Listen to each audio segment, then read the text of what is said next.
Buenas a todos, a todas, aquí desde la Unión de Enfermos y Ancianos Misioneros, procurando darles un mensaje respecto al lema que propuso el Papa para este octubre misionero. Aquí estoy, envíame, un texto de Isaías. Ustedes saben que nosotros, los misioneros de la UEAM, Unión de Enfermos y Ancianos Misioneros de las Obras Misionales Pontificias, en nuestro caso de Argentina, tenemos por misión ofrecer con nuestros sufrimientos, con nuestros padecimientos, ofrecer nuestra propia vida, nuestro amor por Dios, por todos los seres humanos, por toda la creación, y con particular énfasis en los misioneros, en las misioneras, en las misiones, para que el Evangelio llegue a todos los confines de la tierra, para que el Evangelio, este mensaje, esta buena noticia de Jesús, alcance a todos, que no haya ningún ser humano que quede exento de saber que tenemos un Dios que está en medio de nosotros, un Dios compasivo, un Dios amoroso, un Dios que nos quiere al extremo, que da todo, todo, todo para que nosotros estemos unidos a Él. Lo único que falta solamente es la adhesión nuestra, nuestra libertad, nuestra libertad. La UEAN tiene por finalidad precisamente eso, promover y despertar conciencias, promover la vocación misionera para despertar conciencias, para que la gente advierta, descubra, se dé cuenta que Dios nos ama y que está acá con nosotros. Lo único que hace falta es abrirle el corazón. Bueno, les propongo entonces profundizar un poco sobre este lema que en verdad a mí me desconcertó cuando lo propuso el Papa, conociendo un poco la historia de este profeta Isaías y cómo le fue, cómo resultó su prédica y su misión. Realmente es un poco desconcertante. Entonces, quiero proponerles a ustedes profundizar un poco en esta expresión de la vocación de Isaías, para lo cual les invito a primero adentrarnos un poquito brevemente a su contexto histórico, para después leer el texto donde aparece este lema propuesto por el Papa y luego aplicarlo a nosotros, a nuestra vida, porque el lema no fue para Isaías, sino es para nosotros y para este octubre y para toda nuestra vida. Vamos entonces. Lo primero que es necesario aclarar es el tiempo en que vivió Isaías. Se data en general en mediados del siglo octavo antes de Cristo. Esto significa 760, 750, 740, 30, 20, por ahí. Y específicamente en Jerusalén. Pero para poder ubicarnos un poquito primero sobre este mapa que estamos viendo, vamos a recordar cómo es la distribución de la zona geográfica de este mapa en la época de Jesús. Este mapa es de Isaías, de la época de Isaías, 800 años antes que Jesús. Pero para reubicarnos en la época de Jesús, bueno, primero tenemos de norte a sur la famosa Galilea, en torno a ese laguito que aparece ahí, que es el lago de Galilea o el mar de Galilea, según los evangelistas. Bueno, después tenemos Samaria. ¿Recuerdan ustedes las escenas de los samaritanos, la samaritana? Bueno, el odio, el rechazo que se tenían los samaritanos con los judíos. Y finalmente tenemos Judea, al sur, al sur. O sea, tenemos estas tres regiones, Galilea, Samaria y Judea. Eso en tiempos de Jesús. Pero vamos ahora al tiempo de Isaías, 800 años antes de Cristo. Bueno, tenemos un gran imperio, que es el imperio que está avanzando y es el dominante de esa época, que es Asiria. Asiria, que da al norte de todos estos territorios. Sería lo que hoy ocupa Irak o Irán, el Golfo Pérsico, bueno, un gran imperio, ¿no? Que está bajando y arrasando con todos los pueblos. ¿Con cuáles de ellos? Bueno, también vamos de norte a sur. El primero que aparece es lo que nosotros denominamos Siria, que en aquella época se llamaba el reino de Aram, de ahí vienen los arameos. Bueno, es Siria, con su capital en Damasco. Ahí tenemos la famosa Damasco. Fíjense que ustedes lo observamos comparando con Galilea un poco más al norte, ¿no? Y más al este. Bueno, después tenemos el reino de Israel, con su capital en Samaria. Llamativo esto, reino de Israel. El reino de Israel viene de hace unos 200 años antes de Isaías, cuando ya el nieto de David era el gran rey que unificó las 12 tribus de Israel. Las 12 tribus conjuntaban todo el pueblo de Israel. Pero bueno, el nieto no lo pudo sostener, el hijo de Salomón, y bueno, se dividieron. 10 de las tribus se separaron de Jerusalén y quedan constituyendo este gran reino de Israel con su sede central en Samaria. Antes fue otra, pero ahora es Samaria, en la época de Isaías. Y finalmente queda el reino de Judá, que es al sur, el que está en amarillo, con su sede en la capital, Jerusalén. Este sí era el reino de Judá, que solamente quedaron ahí dos tribus, ¿no? La tribu de Judá y de Benjamín. Esas son las dos tribus abajo, las 10 tribus arriba, el reino de Israel. El reino de Israel. Bueno, esta es la geografía o la distribución política, diríamos, de los reinos que aparecen. Asiria viene al norte, Siria con Damasco, Israel con Samaria y Judá con Jerusalén. Ahora, ¿cuál fue el escenario de fondo de toda esta tragedia que le sobrevino a Isaías y al pueblo de los judíos? Que Asiria estaba bajando y conquistando y dominando todas esas tierras. Entonces el de más al norte, a la Palestina, que era Siria, con su sede en Damasco, quería frenar a los asirios. Y no había forma de frenarlo. Los asirios tenían un poderosísimo ejército. Entonces Siria, sede de Damasco, le pide ayuda a Samaria, que acuérdense que Samaria es el reino de las 10 tribus de Israel, ¿no? Que hace 200 años se habían separado. Le pide ayuda a Samaria. Y Damasco con Samaria le quieren pedir ayuda a Judea, al rey de Jerusalén, para que los ayude a combatir y frenar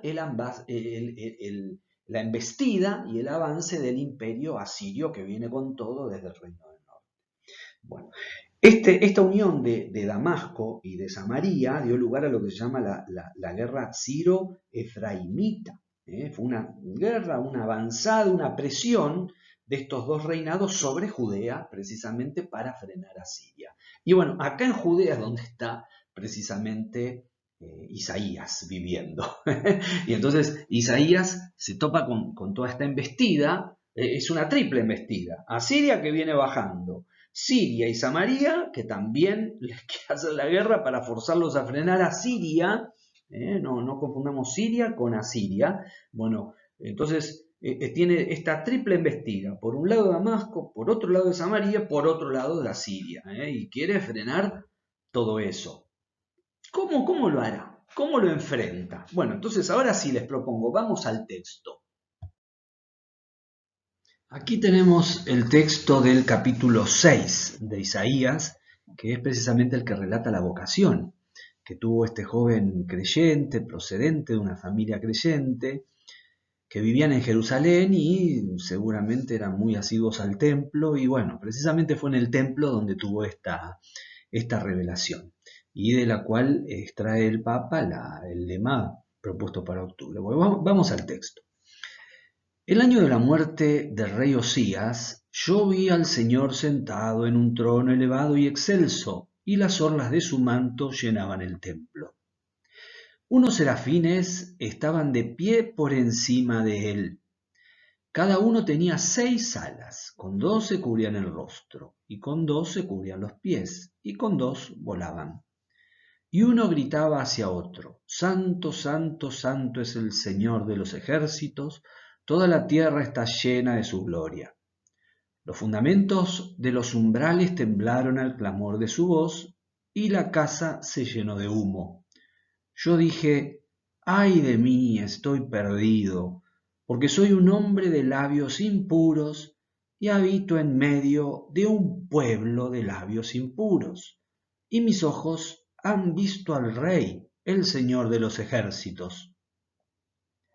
Uno de los serafines voló hacia mí, llevando en su mano una brasa que había tomado con unas tenazas de encima del altar. Él le hizo tocar mi boca y dijo, mira, esto ha tocado tus labios, tu culpa ha sido borrada y tu pecado ha sido expiado. Yo oí la voz del Señor que decía, ¿a quién enviaré? ¿Y quién irá por nosotros? Yo respondí, aquí estoy, envíame. Ve, me dijo, tú dirás a este pueblo, escuchen, sí, pero sin entender, miren bien, pero sin comprender. Embota el corazón de este pueblo, endurece sus oídos y cierra sus ojos. No sea que vea con sus ojos y oiga con sus oídos, que su corazón comprenda y que se convierta y sane. Yo dije, ¿hasta cuándo, Señor? Él respondió, hasta que las ciudades queden devastadas, sin habitantes, hasta que las casas estén sin un hombre y el suelo devastado sea una desolación. El Señor alejará a los hombres y será grande el abandono en medio del país. Y si queda una 10ª parte, ella a su vez será destruida, como el terebinto y la encina que al ser abatidos conservan su tronco talado. Así ese tronco es una semilla santa. Palabra del Señor, te alabamos, Señor. Bueno, vamos a comenzar profundizando en este texto y hacer un par de aclaraciones. Primero, que es un texto profético. Isaías es uno de los profetas de más renombre en el Antiguo Testamento. Ahora, uno a veces tiene la idea de que los profetas son como adivinos del futuro. Bueno, tienen algunas ideas erróneas al respecto. En realidad los profetas, todos, hasta Juan el Bautista, Jesús mismo, el mayor de los profetas, son personas, seres humanos, que tienen profundas experiencias de Dios, profundas experiencias de Dios. Y lo que hacen es anunciar, comentarles a sus coetáneos lo que reciben de Dios, lo que escuchan, o sea, el modo en que ellos perciben que Dios mira, que Dios discierne, que Dios juzga. Y eso se lo comunican a sus vecinos, a sus conciudadanos. Y lo hacen bajo figuras o expresiones o a veces acciones que nos suenan muy alejadas de lo racional o a veces expresiones muy inentendibles. Entonces los lenguajes proféticos siempre hay que leerlos en el sentido de lo que los símbolos que ellos usan significan, porque si no, uno no lo comprende. Bueno, acá entonces tenemos en los primeros versos, hasta el 5, tenemos lo que podríamos denominar una teofanía. O sea, Isaías en este caso es como un espectador. Él se fue a rezar, se ve, y bueno, y fue como un espectador, vio lo que pasaba, lo dejó mudo esto, o sea, vio lo que pasaba, esto de que aparecen los serafines con tantas alas, el Señor de los ejércitos, anunciado por ellos, santo, santo, santo. Bueno, esto se llama una manifestación de Dios, pero que Isaías la experimenta, uno podría decir, pasivamente, en el sentido de que él no es que la provoca, sino que él la recibe como si uno fuera al teatro y ve un espectáculo, es como un espectador, es una gran teofanía. Es interesante observarlo porque en la historia de cada una de nuestras vocaciones también están estos estadios. El primero es la teofanía, algo que nosotros experimentamos en algún momento de nuestras vidas donde Dios se nos manifiesta de alguna manera, con sensaciones, con acontecimientos, etc. Bueno, la segunda parte de este texto es el 6 y el 7, estos dos versículos donde hay lo que podríamos llamar una consagración. Acá él es consagrado. Vieron que él tenía la idea de que, ¿qué me va a pasar ahora que vi a Dios? El Señor de los ejércitos. Bueno, todas las imágenes que están en Isaías están altamente cargadas por una teología donde Dios, este Dios del Antiguo Testamento, era un Dios absolutamente poderoso, extremadamente protector de sus protegidos, pero en extremo destructor y vengativo de sus enemigos. Es esa idea de Dios, ¿no? El fuerte de Dios, el Dios de los ejércitos. Entonces, Isaías ascribía este pensamiento, ¿no? Pensamiento que nosotros, la verdad que llevamos una ventaja grande, porque bueno, al conocer a Jesús y Jesús al narrarnos otro rostro de Dios, la verdad que nos hace tener un horizonte muy diferente, ¿no? No es que en el Antiguo Testamento no se haya manifestado este Dios tierno, cariñoso, compasivo, misericordioso al extremo, pero no es justo el que está expresado en esta corriente teológica de Isaías, ¿no? En esta corriente teológica se manifiesta el Dios de los ejércitos, el Dios que premia a los buenos y castiga a los malos, ¿no? Con severidad. Es un Dios para amarle agradecidamente cuando uno es protegido, pero si no, es más bien para temerle, ¿no? Bueno, entonces en el 6 y en el 7 está la consagración de este Isaías, porque ya no es un simple espectador, sino que él es actor. Él dice, yo vi rostros de Dios, yo soy impuro, procedo de un pueblo que es impuro, así que no puedo seguir vivo, según lo que se creía, el que ve a Dios muere, entonces yo no puedo seguir vivo. Bueno, ahí viene la consagración. Él ya es un actor, es partícipe activo de esta teofanía. Dice, bueno, yo quiero cambiar, opera en él como una conversión, un cambio de vida, que es concretado por estas brasas que tocan su boca, ¿no? Entonces él, bueno, tiene una gran consagración donde entrega su vida a Dios para que cambie su rumbo. Bueno, y desde el 8 hasta el 13 podríamos decir que ahí está desarrollada la misión. Acá está la misión, donde dice, yo respondí, aquí estoy, envíame. Pero, Dios santo, a ver, yo no sé ustedes, pero yo cuando leo este versículo 9, el 10, la verdad que uno queda muy confundido. O sea, no es el Dios en el que creemos, o en el Dios que nos mostró Jesús. Dice, le dirás a este pueblo, escuchen, sí, pero no entiendan, miren, pero no comprendan. Endurece su corazón, endurece sus oídos, cierra sus ojos.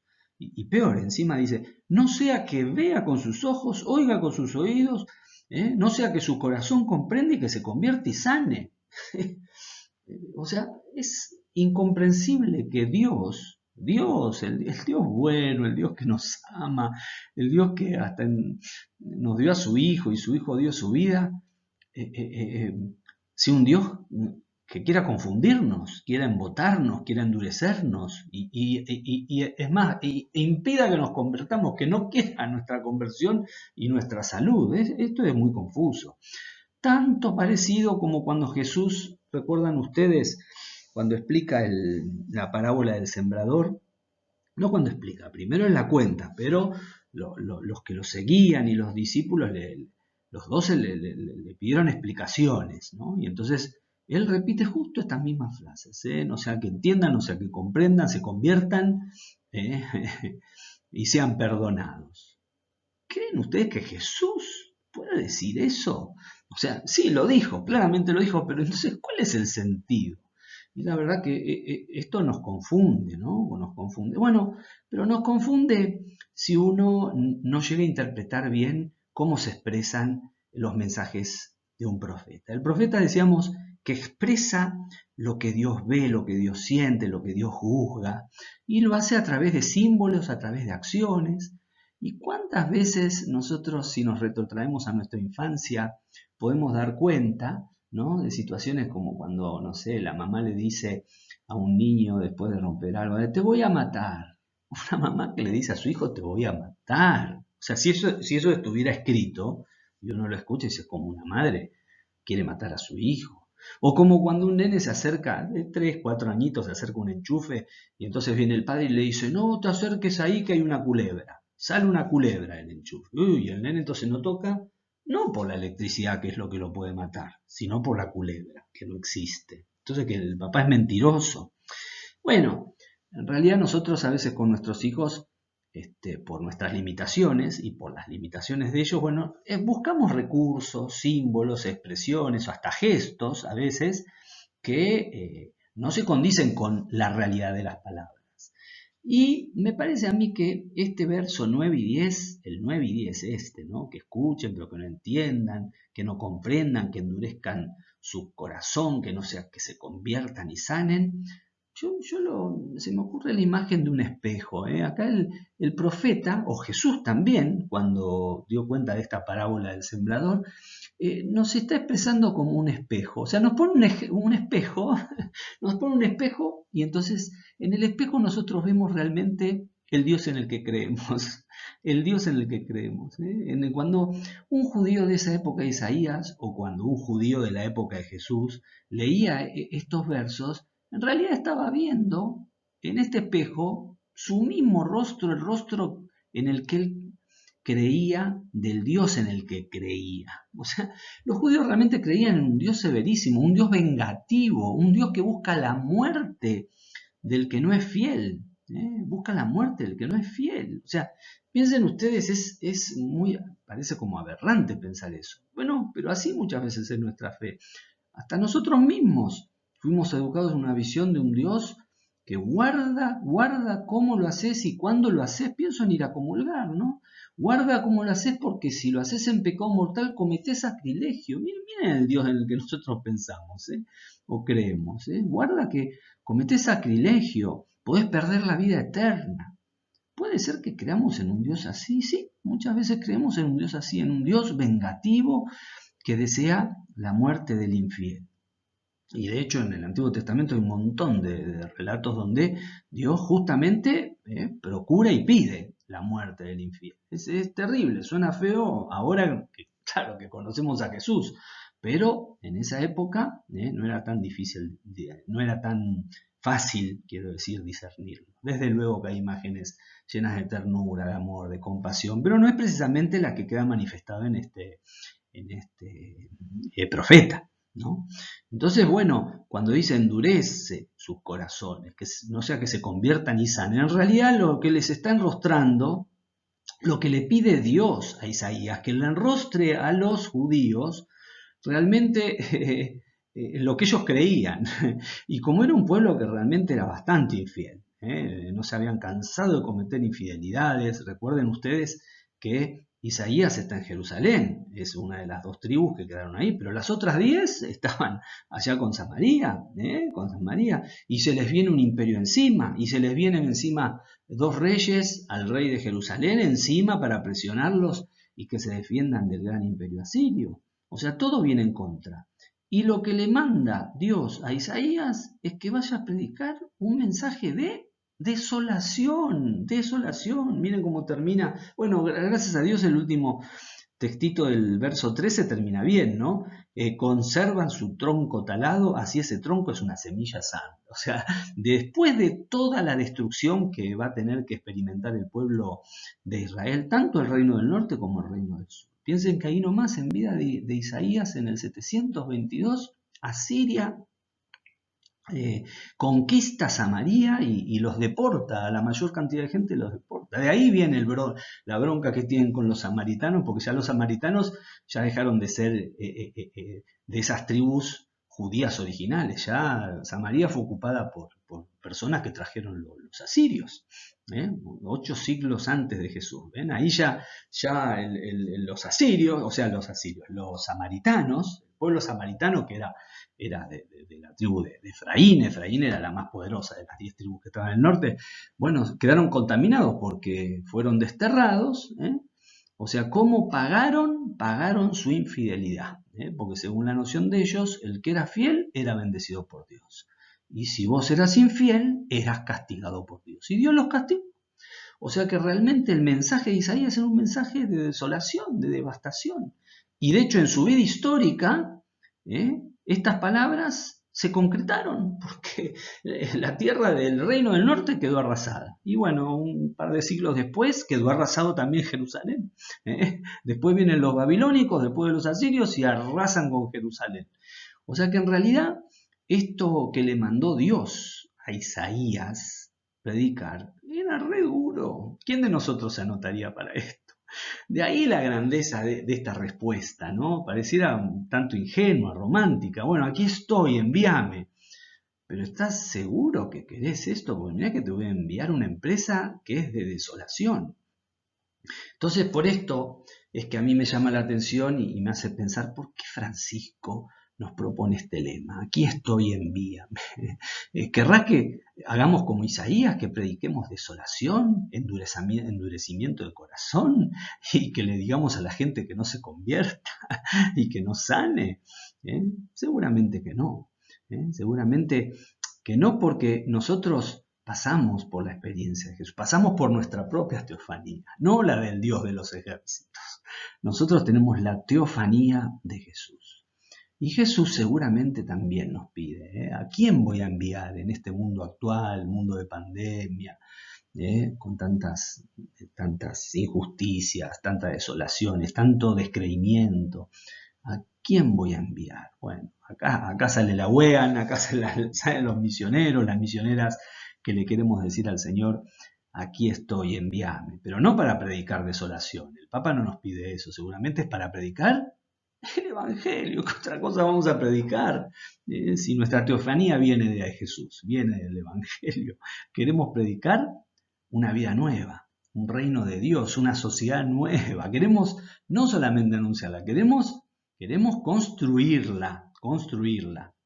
Y bueno, nosotros de la UEA muchas veces no lo podremos hacer con nuestras manos, con nuestra fuerza, que quizás no la tenemos, pero sí con nuestra entrega, con nuestra entrega como hizo Jesús, entregar nuestra vida por amor a Dios, por amor a toda la humanidad, a toda la creación, con particular interés a los misioneros, a las misioneras, para que el Evangelio llegue a todos los lugares y despierte muchos corazones que digan, aquí estoy, envíame, pero no para predicar desolación como le tocó al pobre Isaías, encima terminando muy mal en su vida y en la historia del pueblo de Israel, que la verdad que estas profecías dieron cumplimiento en la devastación, ¿no? Recién con Jesús, cuando vino Juan el Bautista, enderecen los caminos. Bueno, recién ahí se empieza a cumplir la otra promesa, ¿no? O el otro anuncio, mejor dicho, que este pequeño resto, este tronco tallado, talado, ese tronco, bueno, será semilla santa. Pero semilla santa, ¿cuántos siglos tuvieron que pasar, ¿no? Entonces, bueno, aquí estoy, Señor, envíame. Bueno, y finalmente, para poder darle concreción y tomar una decisión sobre este aquí estoy, envíame, les propongo que podamos repensar y aplicar esto que recién vimos a nuestra propia vocación, a nuestra vocación de misioneros y de misioneras de la UEA. En primer lugar, bueno, recordar lo que ya vimos, el aquí de Isaías, su tiempo, su historia, el drama que le tocó vivir a él y a su pueblo.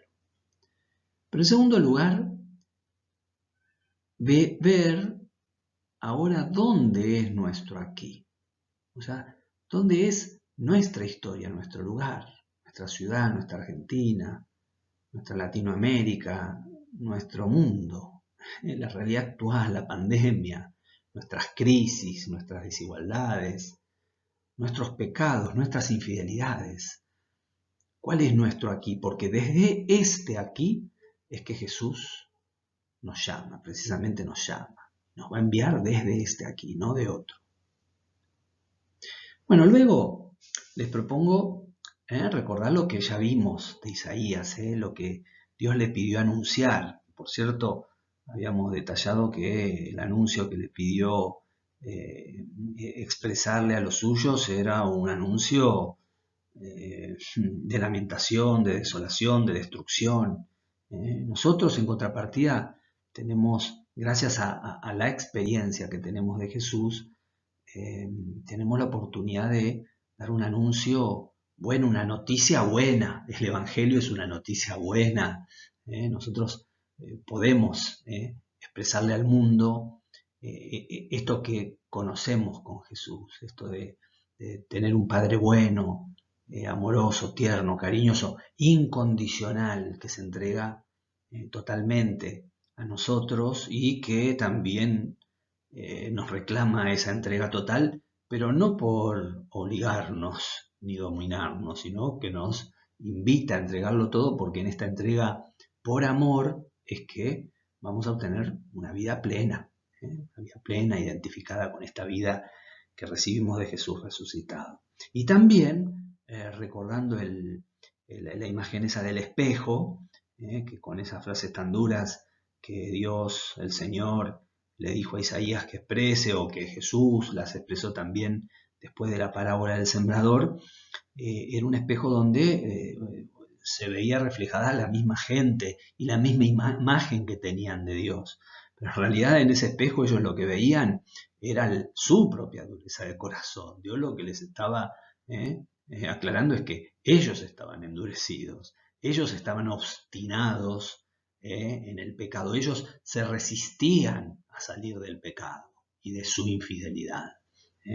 Sin embargo, nosotros en contrapartida podemos mostrar un espejo de otro tinte, ¿no? Podemos mostrar un espejo con el rostro de Jesús, el rostro débil y sufriente y profundamente humano de Jesús, en el cual sí en ese espejo podemos descubrir o vislumbrar o avisorar el rostro misericordioso de Dios. Nosotros estas dos cosas podemos hacer, o sea, mostrar un mensaje bueno, feliz, el mensaje del Evangelio, que muchas veces y en general lleva a la entrega total, al sacrificio, a la donación total de sí.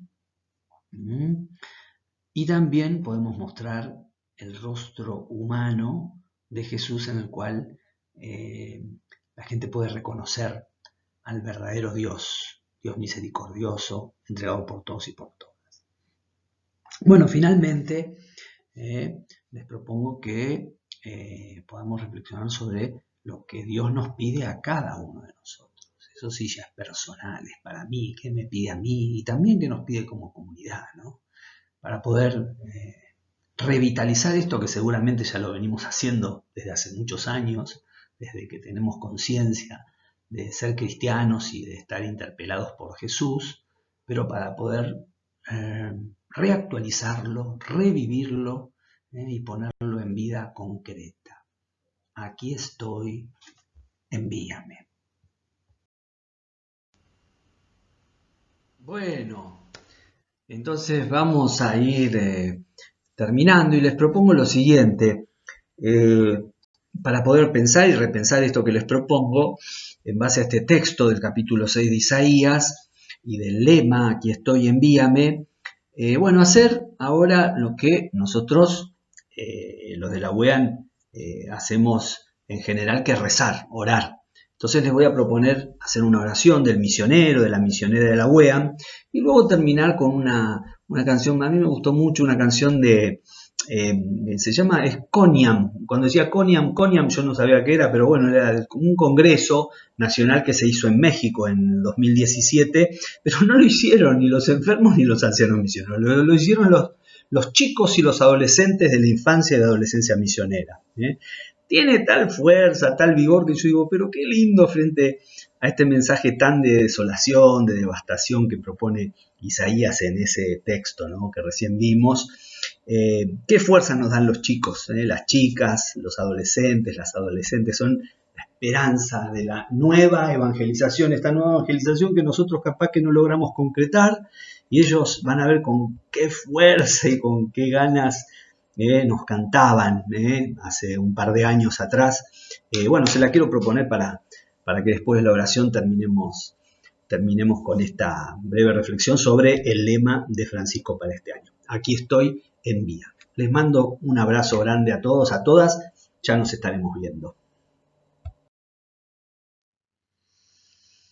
Señor Jesús, que invitas a todos a ser discípulos, misioneros tuyos, ayúdanos a nosotros, enfermos y ancianos misioneros, a seguirte.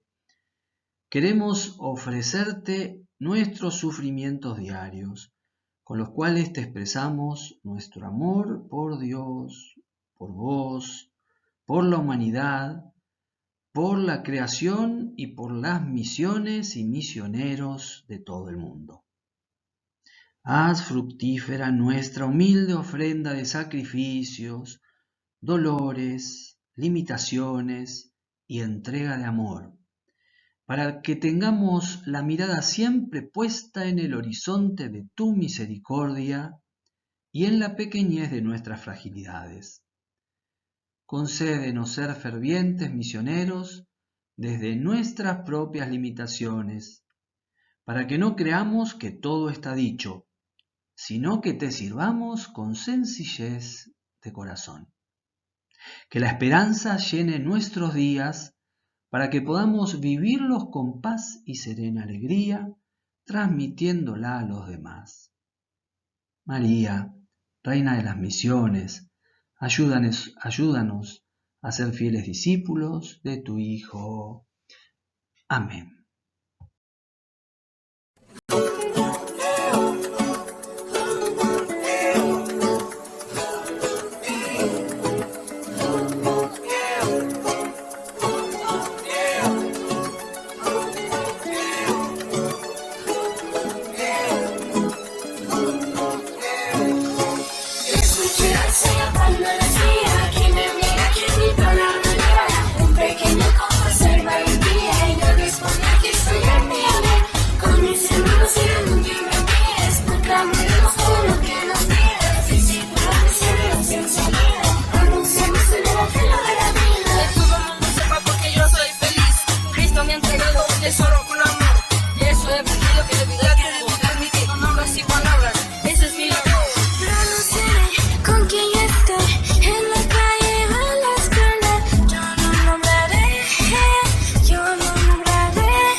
Comparte tu alegría, anuncia a Jesús, con quien te pide Cristo, practica su amor con los que viven tristes porque les falta luz. Cristo quiere hablarles y darles salvación. Me animaré, me esforzaré, mi manos se logran. Yo pondré, no temeré o desmayaré, porque siempre estás conmigo, conmigo Jesús, conmigo Jesús.